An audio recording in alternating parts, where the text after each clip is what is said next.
Et bonjour, bonjour. Je vais vous raconter l'histoire d'un gars ayant passé le permis à 47 ans. Ce gars, c'est moi, Alex, vivant dans le sud de la France, proche de Perpignan, dans les Pyrénées-Orientales. Je n'ai pas toujours vécu dans le sud, et oui, j'étais sur Paris jusqu'à mes 32 ans. Revenons à l'essentiel. Le permis, en effet, depuis toujours, je regardais les motos et motards avec envie, en me disant, moi aussi un jour, je serai motard. Sur Paris, j'ai toujours roulé en scooter 125. Pour rendre plus facile mes déplacements, depuis 1999, j'ai enchaîné sur un LX Piaggio, Burgman Suzuki et un Piaggio X8 qui est ensuite venu dans le sud avec moi. Mais ici, rouler n'est pas à rendre plus facile le déplacement, car on a peu de bouchons, mais pour découvrir notre magnifique région, il me fallait une moto.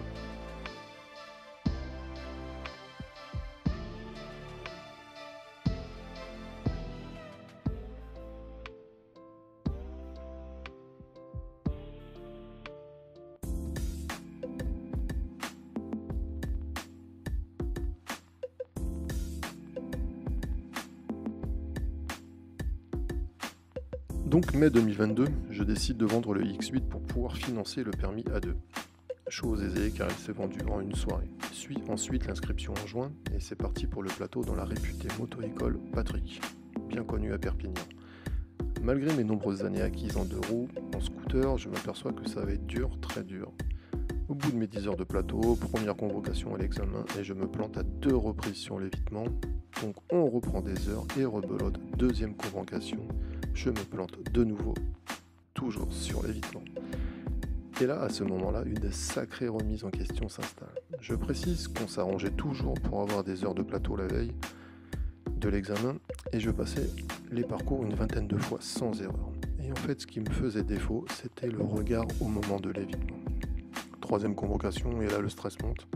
Nous sommes plusieurs moto-écoles à passer, je suis le deuxième, je m'engage sur le lent.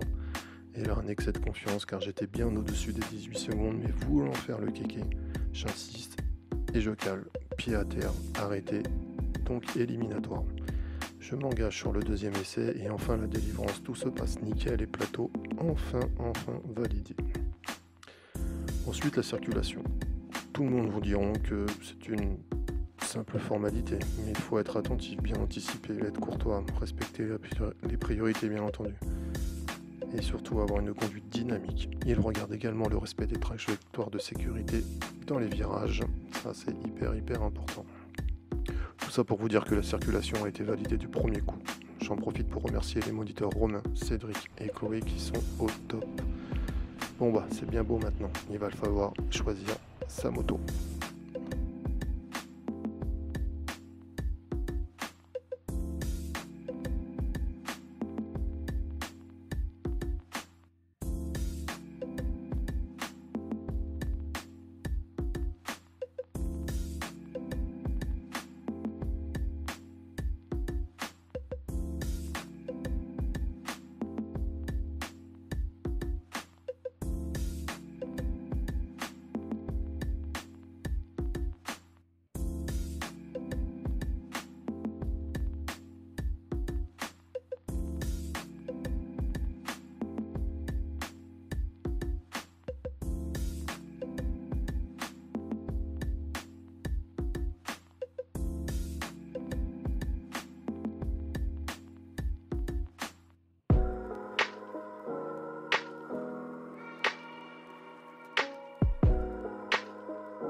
D'abord, je vais vous expliquer ma philosophie de moto et pourquoi moi je me suis orienté plus vers du trail, enfin vers une bécane rehaussée. Pour info, je fais 1m94, donc autant vous dire que sur une CB500 ou un Roadster, c'est assez compliqué. Moi, ce qui me fait rêver, c'est quand je vois sur YouTube des vidéos de Ben Black, Tom Barrère ou Lolo Cochet.